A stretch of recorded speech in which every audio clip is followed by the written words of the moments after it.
बिहार में आज दूसरे दौर का प्रचार खत्म होने से पहले प्रधानमंत्री ने 4 रैलियां की और उन्होंने बता दिया कि बिहार के बाकी 2 चरणों के मतदान में एजेंडा क्या है। वोटिंग से 48 घंटे पहले प्रधानमंत्री नरेंद्र मोदी ने क्या बड़ी बातें कही हैं, इसे बहुत गौर से सुनिएगा। कांग्रेस पार्टी एक परिवार में ऐसी सिमट गई, जंगल राज की एंट्री के लिए नो एंट्री का बोर्ड लगा दिया है। परिवार को भी पहुंचाया, पाप को भी पहुंचाया, भ्रष्टाचार को भी पहुंचाया। बीपी ऊपर नीचे होने लग गया, परिवार के सबका पसीना छूट गया। मोदी फुल अटैकिंग मोड में है। दूसरे चरण का प्रचार खत्म होने से पहले प्रधानमंत्री ने 4 रैलियां की। छपरा, समस्तीपुर, मोतिहारी और बगहा। बिहार का छपरा में मोदी ने पुलवामा आतंकी हमले का मुद्दा उठाया और कहा कि पाकिस्तान के कबूलनामे ने कई लोगों के चेहरे से नकाब उतार दिए। हमारे पड़ोसी देश ने पुलवामा हमले की सच्चाई को स्वीकार किया है। इस सच्चाई ने उन लोगों के चेहरे से नकाब भी उतार दिया है जो पुलवामा हमले के बाद अफवाहें फैला रहे थे।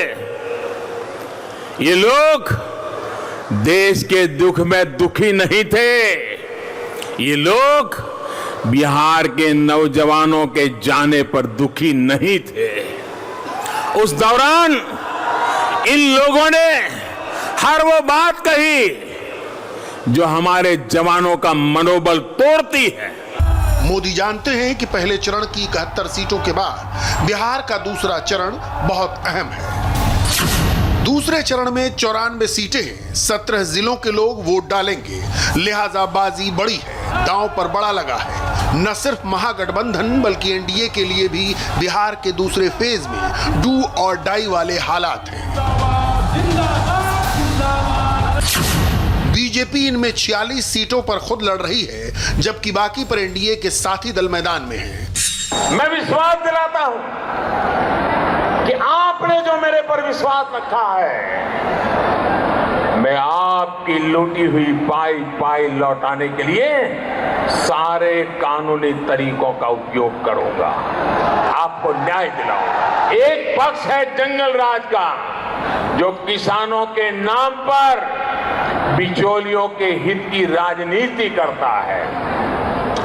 दूसरा है एनडीए जो किसानों के सम्मान और स्वाभिमान के काम करता है। एक पक्ष है जंगल राज का जो अंधेरा वापस लाना चाहता है ताकि लालटेन फिर जले। दूसरा है एनडीए जिसने हर गांव तक बिजली पहुंचाकर घरों को दूधिया बल्ब से प्रकाशित करने का, रोशन करने का काम किया। अब बीजेपी की जातिगत सेटिंग देखिए। 46 सीटों पर बीजेपी ने 26 सीटों पर सवर्ण और वैश्य उम्मीदवार उतारे हैं। इनमें 11 राजपूत, 5 भूमिहार, 4 ब्राह्मण, 4 वैश्य और 2 कायस्थ हैं। लेकिन क्या जातीय समीकरण ही बीजेपी को फायदा दिलाएंगे? शायद ऐसा नहीं है। इसलिए प्रधानमंत्री के निशाने पर परिवारवाद भी है। अहम केंद्र बने। क्या नीतीश बाबू के कोई भाई राज्यसभा में पहुंचे हैं क्या? उनका कोई बेटा बेटी पहुंचा है क्या? उनके चाचा मामा पहुंचे हैं क्या? लोकतंत्र के लिए काम करने वाले लोग जनता को अवसर देते हैं। क्या मोदी का कोई रिश्तेदार कहीं पहुंचा है क्या भाई? आपने कहीं देखा है क्या? क्योंकि हम आपके लिए जिंदा है, आपके लिए जान लगाते हैं जी। हम हमारे लिए पैदा नहीं हुए हैं। इन परिवार में तो पता ही होता है। और जहां जहां ये परिवार वाले सरकारों में बैठे करते क्या है? अगर 3 बेटे हैं तो उसको कहते हैं 5 जिले तेरा, ये 5 जिले तेरे, ये 5 जिले तेरे, जाओ मौज करो। ऐसे ही बांट देते हैं जैसे पर्सनल प्रॉपर्टी हो। वही उन 5 जिलों का एक बेटा मालिक हो जाता है, दूसरे 5 जिलों का दूसरा हो जाता है। कभी दामाद आवाज उठाए तो उसको 2 जिले दे देते, कभी बेटी आवाज उठाए उसको 1 जिला दे देते। राज्यसभा भेजो तो उन्हीं परिवार के, असेंबली में भेजो तो एक ही परिवार। तो फिर आपके बच्चे कहां जाएंगे?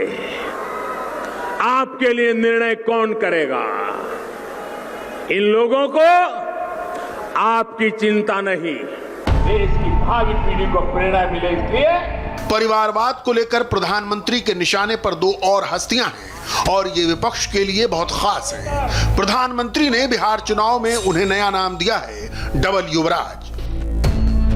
आज बिहार के सामने डबल इंजन की सरकार है, तो दूसरी तरफ डबल युवराज भी है, और एक तो जंगल राज के युवराज भी है।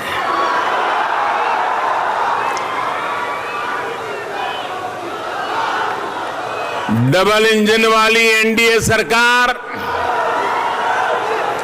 बिहार के विकास के लिए प्रतिबद्ध है, तो ये डबल युवराज अपने अपने सिंहासन को बचाने की लड़ाई लड़ रहे हैं।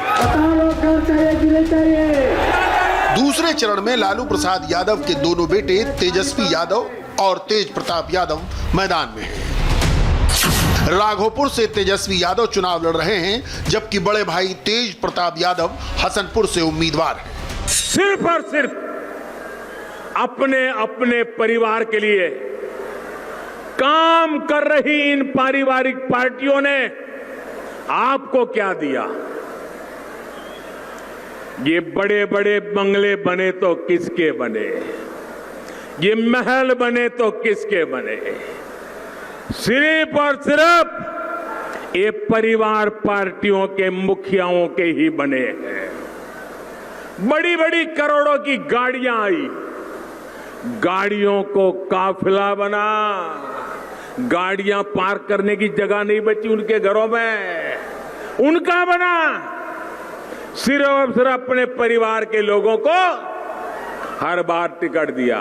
दूसरा चरण देखें तो यहां आरजेडी ने पिछली बार 31 सीटें जीती थी। इस बार इन 94 सीटों में पार्टी 56 सीटों पर ही चुनाव लड़ रही है। बिहार के लोग भूल नहीं सकते जंगल राज के वो दिन। मैं जरा याद कराना चाहता और मैं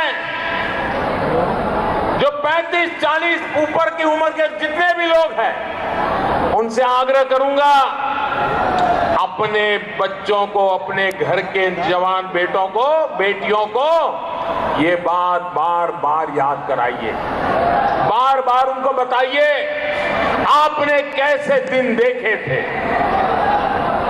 एक एक घटना मैं आज याद कराना चाहता हूं, सुनते ही रोंगटे खड़े हो जाते हैं, आंख में आंसू निकल पड़ते हैं। क्या बिहार में वो दिन दोबारा आने देंगे? तेजस्वी और उनकी पार्टी के लिए दूसरा चरण पहले चरण जितना आसान नहीं होगा।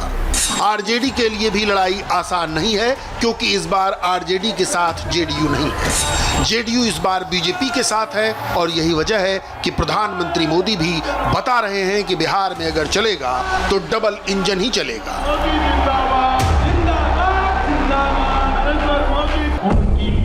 प्रधानमंत्री इशारों में बात कर रहे हैं, लेकिन उनका मकसद ये बताना है कि डबल इंजन यानी मोदी और नीतीश, और डबल युवराज मतलब तेजस्वी और राहुल गांधी। आपने देखा होगा 3-4 साल पहले जब उत्तर प्रदेश में चुनाव हुआ था तो वहां भी ऐसे डबल युवराज बस के ऊपर चढ़ के काली जैकेट पहन के गांव-गांव हाथ हिला रहे थे और उत्तर प्रदेश की जनता ये डबल युवराज को वहां पहचान गई थी, उनको घर लौटा दिया, तो वहां का एक युवराज अब जंगल राज के युवराज से आकर के मिल गया। अब वो यहां दोनों हाथ हिला रहे हैं। जो उत्तर प्रदेश में डबल युवराज का हुआ, वो ही बिहार में डबल युवराज और स्पेशली जंगल राज के युवराज का होने वाला है। दूसरे चरण के चुनाव में 17 जिले हैं। पश्चिमी चंपारण, पूर्वी चंपारण, गोपालगंज, सीवान, सारण, मुजफ्फरपुर, सीतामढ़ी, शिवहर, मधुबनी, दरभंगा, समस्तीपुर, वैशाली, बेगूसराय, खगड़िया, भागलपुर, नालंदा और पटना। इनमें ज्यादातर इलाके गंगा नदी के उत्तर की ओर हैं और यहां मोदी ने गंगा नदी का मुद्दा भी उठाया है। आप मुझे बताइए भाइयों, ये मोदी के आने के बाद हमारी गंगा मैया बहना शुरू हुआ है? जरा बोलिए ना। ये मोदी के आने से पहले भी गंगा मैया थी कि नहीं थी? पानी बह रहा था कि नहीं बह रहा था? क्या उसके अंदर ये जहाज चला करके व्यापार हो सकता था कि नहीं हो सकता था? लेकिन पहले ऐसे लोग बैठे थे कि उनको गंगा मैया की इस ताकत की समझ नहीं थी। ये आपका बेटा ऐसा बैठा है कि उसको गंगा मैया की भी ताकत का पता है। प्रधानमंत्री ने रैली में एक जज्बाती बात भी की और कोरोना के दौर में छठ का मुद्दा भी उठाया। कम करने का प्रयास किया। दिवाली और छठ पूजा तक ऐसे कोरोना के काल में अब किसी मां को वो चिंता करने की जरूरत नहीं है कि छठ पूजा को कैसे मनाएंगे। अरे मेरी मां,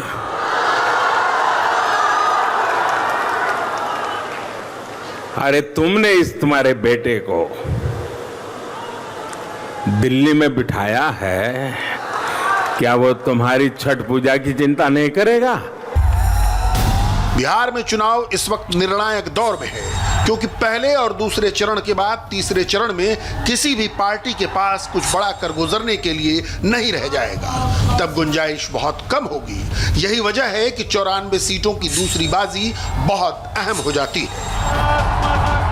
जीवन में कभी कोई अच्छी चीज बड़ी दिखने में अच्छी हो, स्वादिष्ट लगती हो और मन कर जाए कि ये तो बढ़िया है, चलो आज खा लें, और मानो खाया और खाने के बाद रात होते होते पेट में दर्द होना शुरू हो गया, दस्त हो गए, वॉमिटिंग शुरू हो गया, बीपी ऊपर नीचे होने लग गया, परिवार के सबका पसीना छूट गया, डर लगने लगा पता नहीं क्या हो गया। अगर कुछ खाने से अगर ऐसी बीमारी आ गई, मुझे बताइए जिंदगी में दोबारा कभी भी 10 साल, 20 साल, 25 साल, 30 साल के बाद कितना भी मन कर जाए, उस चीज को फिर से कोई खाएगा क्या? खाएगा क्या? देखते ही लगेगा यार उस दिन तो इसने मेरा सब बर्बाद कर दिया था। इससे दूर रहो मेरे भाइयों बहनों। जिन्होंने बिहार को बीमार बना दिया था, क्या उनको फिर से ला सकते हैं क्या?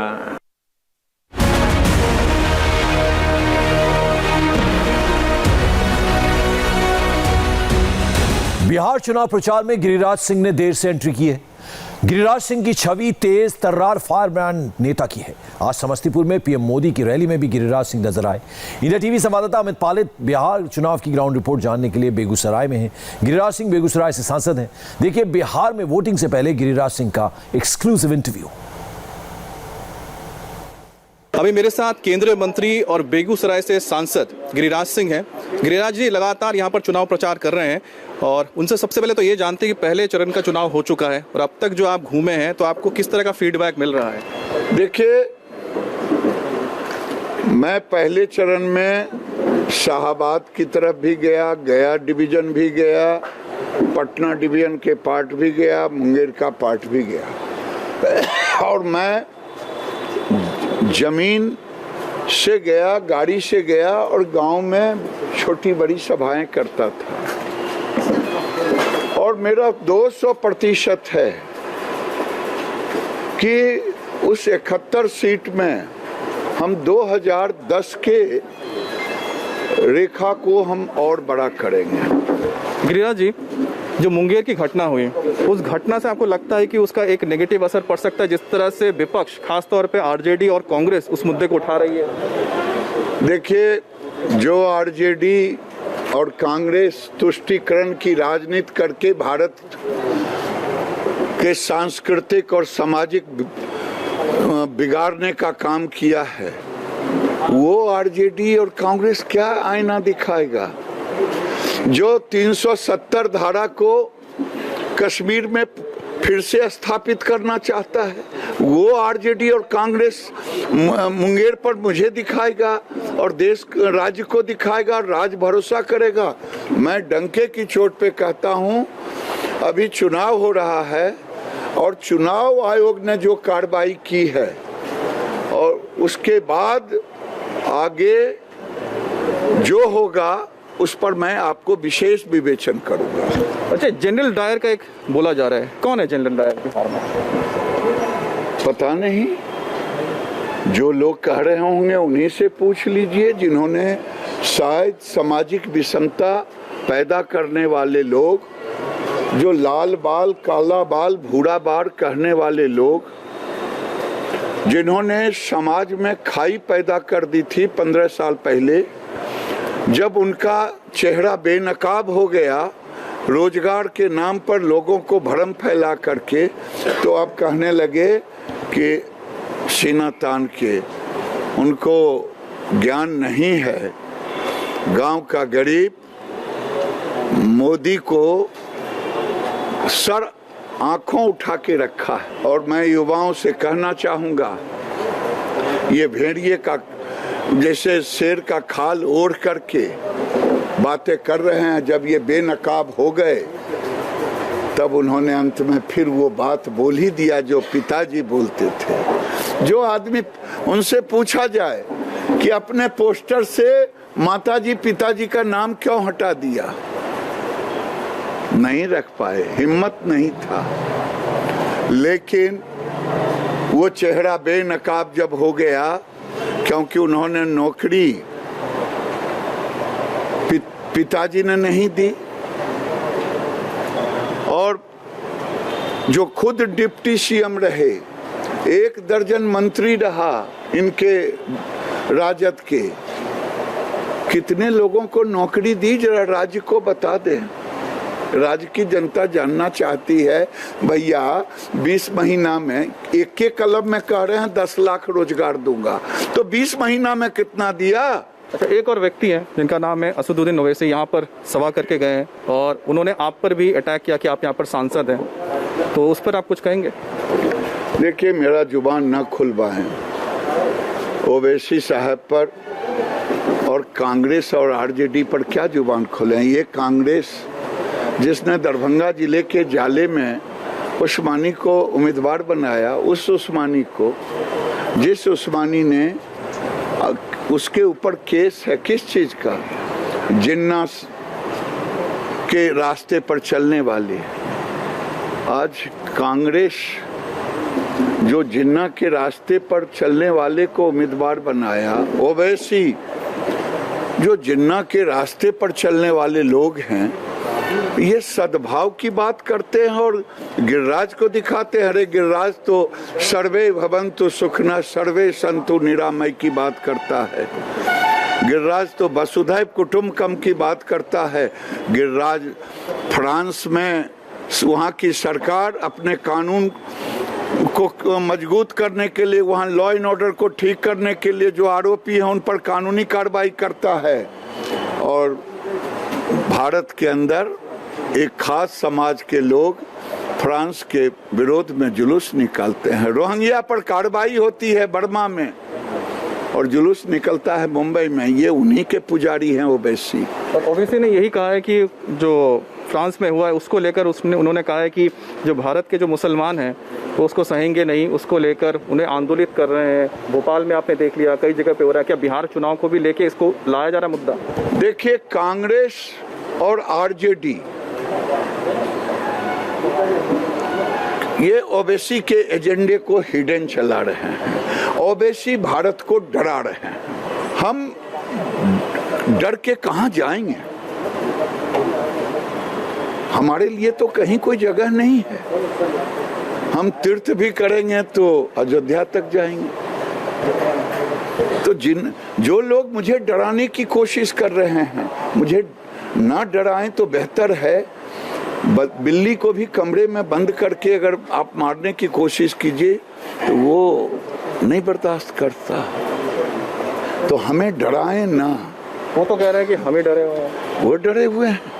नागरिकता कानून के नाम पर जिस ढंग से पूरे देश में नंगा नृत्य करने का काम किया, आज राहुल गांधी और ओवैसी ये सारे पाकिस्तान की भाषा बोले पुलवामा अटैक में। आज क्या हुआ पुलवामा में अटैक का? ये सब लोग सबूत मांगते थे। सेना को गाली दिया, हमारे बेटा को गाली दिया, सुरक्षा कर्मी को गाली दिया, देश से सबूत मांग रहे थे। आज पाकिस्तान की संसद ने खुद कबूल किया, फवाद चौधरी ने खुद कबूल किया। आज ओवैसी को, कांग्रेस को, आरजेडी को देश से माफी मांगनी चाहिए। ये भारत को डरा रहे हैं नागरिकता कानून के नाम पर कि हम नहीं होने देंगे। भारत को डराते हैं। वर्षा कहीं हो रहा है, छाता लगाते हैं हिंदुस्तान में। ये नहीं चलने वाला। आप जो बात कह रहे थे वो पाकिस्तान के संसद में वो बात उठी, अभिनंदन वाली बात आ गई कि किस तरह से भारत से डर के अभिनंदन को छोड़ दिया। देखिए, स्वाभाविक है। मैं दो बात आपसे कहना चाहूंगा। ये 2020 का भारत है, 21वीं सदी का भारत है, और विवेकानंद ने कहा था 21वीं सदी भारत का है। और ये मोदी देश के प्रधानमंत्री हैं। मोदी ने कह दिया था कि हम बांसुरीधारी कृष्ण की अगर पूजा करते हैं तो सुदर्शन चक्रधारी कृष्ण की भी पूजा करते हैं। इसलिए अभिनंदन को मैं तो कुछ नहीं कहा। अभिनंदन को कैसे छोड़ा, क्यों छोड़ा, ये पाकिस्तान की संसद नहीं कहा। आज भी राहुल गांधी, कांग्रेस, आरजेडी, कम्युनिस्ट ये देश में चाइना की भाषा बोल रहे हैं, पाकिस्तान की भाषा बोल रहे हैं। जैसे पाकिस्तान की संसद ने कबूल लिया, मोदी जब तक देश का प्रधानमंत्री हैं, राजनाथ सिंह रक्षा मंत्री हैं, दुनिया में किसी की ताकत नहीं कि भारत की तरफ आंख उठा के देखे। चलते चलते आपसे पूछ लूं, क्योंकि हम लोगों के पास गए तो हमें एक रुझान नजर आया जिसमें लोग नीतीश से नाराज है लेकिन मोदी से खुश हैं। यानी कि उनका कहना है कि नीतीश तेरी खैर नहीं, मोदी तुझसे बैर नहीं। क्या आप मानते हैं? देखिए, ये कैसे होगा संभव कि नीतीश जी मोदी जी के बिहार के गठबंधन के नेता हैं। इसीलिए हमारे गठबंधन में नीतीश जी ही लीडर हैं बिहार के। एलजेपी को लेके जो हम ये पूछना चाह रहे हैं कि जिस तरह से एलजेपी ने हर जेडीयू के जहां जहां प्रत्याशी हैं वहां पर अपने प्रत्याशी खड़े कर दिए हैं, ये नुकसान नहीं पहुंचाएगा? मुझे कुछ समझ में नहीं आता। अपने को राम भक्त कहने वाला व्यक्ति राम कह रहे हैं, यहाँ फिर से सामाजिक विषमता फैलाने वालों की गुंजाइश नहीं। राम आरजेडी माले को, राम रूपी जिसको वो राम कह रहे हैं, ये कैसा हनुमान है कि राम के बताए रास्ते पर नहीं चल रहे हैं। एक जुबान उनका आरजेडी के नेता के ऊपर उनकी जुबान नहीं खुल रही है, कांग्रेस के ऊपर नहीं खुल रही है। कौन सी खिचड़ी पक रही है, ये भी जानना चाहता है। तो गिरिराज सिंह ने फ्रांस के खिलाफ प्रदर्शन, रोहिंग्या, जिन्ना को लेकर असदुद्दीन ओवैसी पर हमला किया। ओवैसी पर बिहार में मुसलमानों को बरगलाने के आरोप लगाए, नागरिकता कानून के नाम पर मुसलमानों को डराने का आरोप भी लगाया। अपने ऊपर लग रहे आरोपों पर असदुद्दीन ओवैसी ने, इंडिया टीवी ने एक्सक्लूसिव उनसे बातचीत की। देखिए ओवैसी का ये एक्सक्लूसिव इंटरव्यू। इस वक्त मेरे साथ ओवैसी साहब हैं, बिहार चुनाव में प्रचार कर रहे हैं अपनी पार्टी के लिए, अपनी पार्टी के उम्मीदवारों के लिए। उनसे बात करते हैं।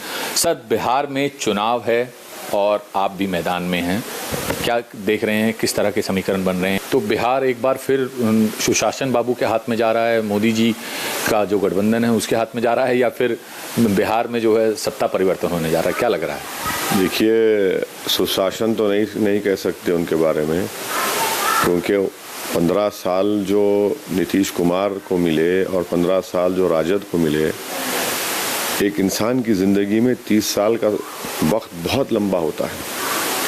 और अगर कोई देखा होगा राजद का 15 साल और नीतीश कुमार साहब 15 साल, तो अब तक तो उसको नहीं मालूम ज़िंदगी में वो शादी कर लिया होगा, बच्चे होंगे, मैंने कुछ तरक्की किया होगा कहीं, पर 30 साल में से लगता है कि वक्त रुक गया यहाँ पर। तो एक आवाम में तो यकीनन मौजूदा गवर्नमेंट के ख़िलाफ़ एंगर है, और साथ ही साथ बिहार की जनता ये भी देख रही है कि हमने 15 साल पहले राजद को मौका दिया था और एक परिवार के 2 लोगों को मुख्यमंत्री बिहार की जनता ने उनको बनाया, बड़ा ऑनर है। मगर जो डेवलपमेंट होना चाहिए था, जो बिहार की जनता को जो बुनियादी चीज़ों की ज़रूरत थी, अब देखिए सरकार, government of India, Modi BJP partner है, खुद एमएसएमई मिनिस्ट्री कहती है कि पूरे देश के 25 इंडस्ट्रियल बैकवर्ड डिस्ट्रिक्ट्स में 14 बिहार के हैं। ईज ऑफ डूइंग बिजनेस का इंडेक्स जो है वो 23 नंबर पर बिहार है। तो ये सब बातें जो आज कर रहे हैं बीजेपी और नीतीश कुमार की तरफ से, इसका ग्राउंड पर कोई असर हो नहीं रहा है। एक विकल्प की ज़रूरत थी, एक ऑल्टरनेट पॉलिटिकल प्लेटफॉर्म की ज़रूरत थी। तो हम ये समझते हैं कि ये जो हमने अपना अलायंस बनाया है, इससे बिहार की जनता जो घुटन महसूस कर रही थी, उनको एक विकल्प मिला है, एक ऑल्टरनेट पॉलिटिकल प्लेटफॉर्म मिला है। तो ये बात बिल्कुल सही है कि नीतीश कुमार और बीजेपी के खिलाफ बहुत ज़्यादा माहौल है, इससे कोई इनकार नहीं कर सकता। ये तो आप लोग भी महसूस करेंगे जब जाएंगे ज़मीन पर। बिहार का मुसलमान मोदी के साथ है? देखिए, ये सवाल आपका ये होना चाहिए था कि क्या बिहारी मुसलमान, क्या बिहारी मोदी के साथ है, क्योंकि मुसलमान तो बिहारी भी है ना। हम तो हैदराबाद से आए हैं, मगर जो बिहार का जो रहने वाला तो जितने बिहारी हैं, चाहे मुसलमान हो, ओबीसी से हो, ईबीसी से हो, दलित से हो, आदिवासी से हो, अपर कास्ट में हो, सवाल ये है कि क्या वो मोदी के साथ है या वो नीतीश कुमार के साथ है। तो मुसलमान का नाम लेते ही एक हमारे जवाब के बाद लगता है कि भाई ये लोग कम्युनल कर रहे हैं, आप और हम। तो हमारा जवाब ये है कि बिहार की एक बहुत बड़ी जनता नीतीश कुमार और मोदी से नाराज़ है और उनके खिलाफ है। सर, एक और बात, बिहार चुनाव में आप खुद प्रचार कर रहे हैं, फ्रांस के राष्ट्रपति का बयान बहुत उठ रहा है, आप भी उसका जिक्र कर रहे हैं अपनी रैलियों में। उस बयान की अहमियत बिहार चुनाव में क्यों है? देखिए, हम अपनी रैली में कहीं, वो इलेक्शन रैली में कहीं पर भी हमने जिक्र नहीं किया।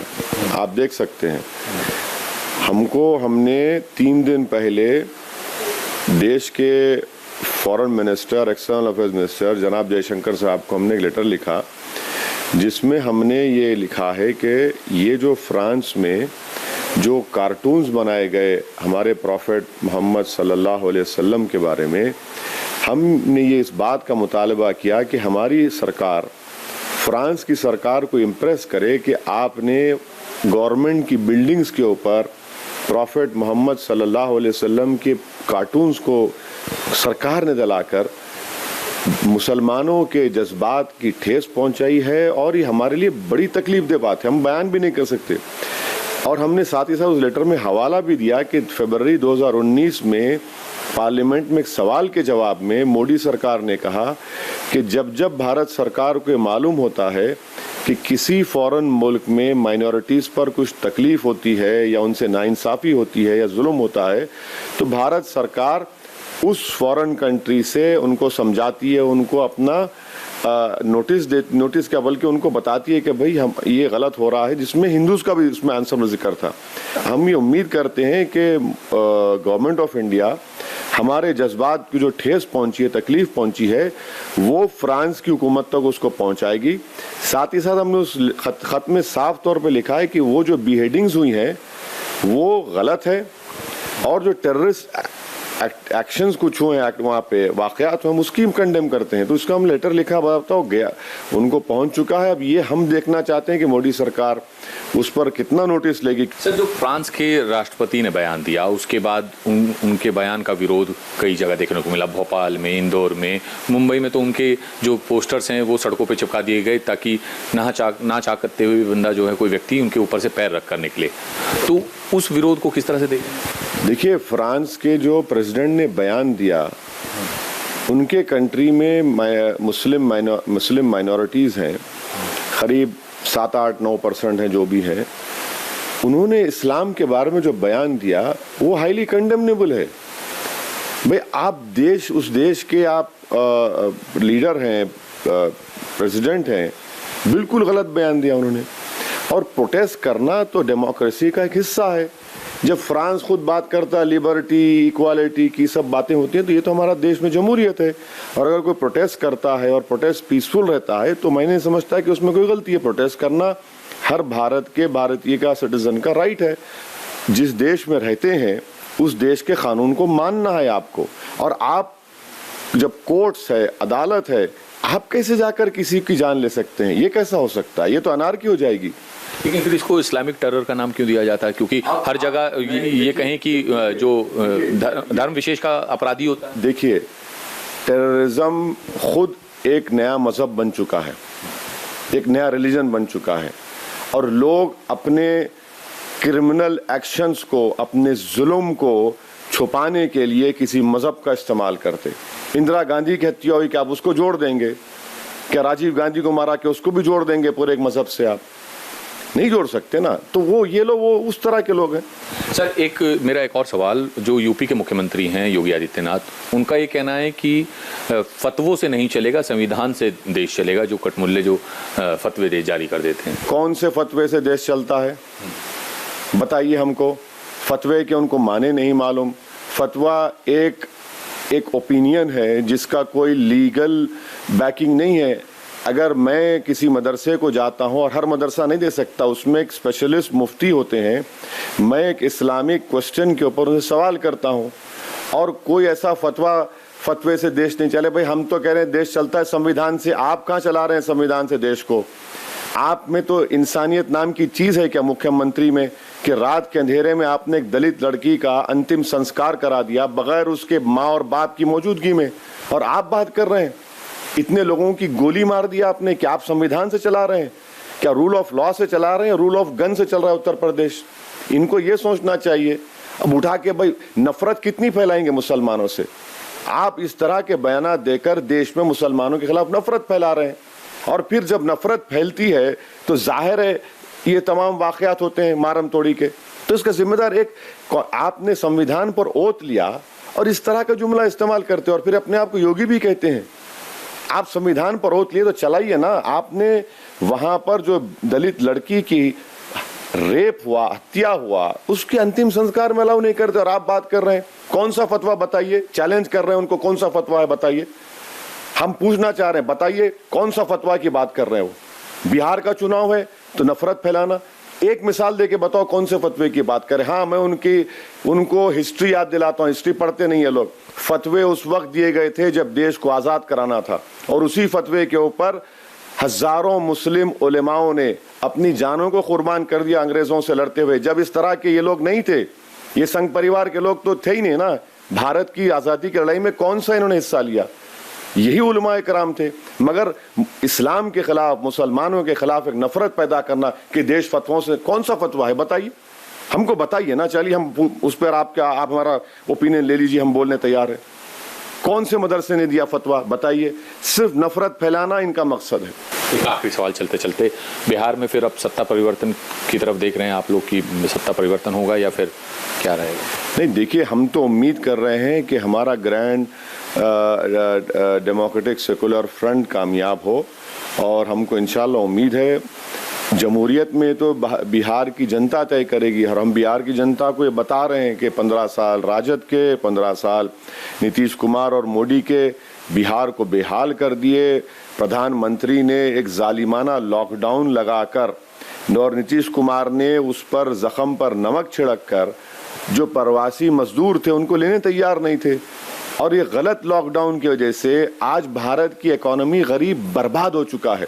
और हम उम्मीद करते हैं कि लोग इसका नोटिस लेंगे और यही सवाल का जवाब वो अपने वोट के इस्तेमाल के जरिए करेंगे।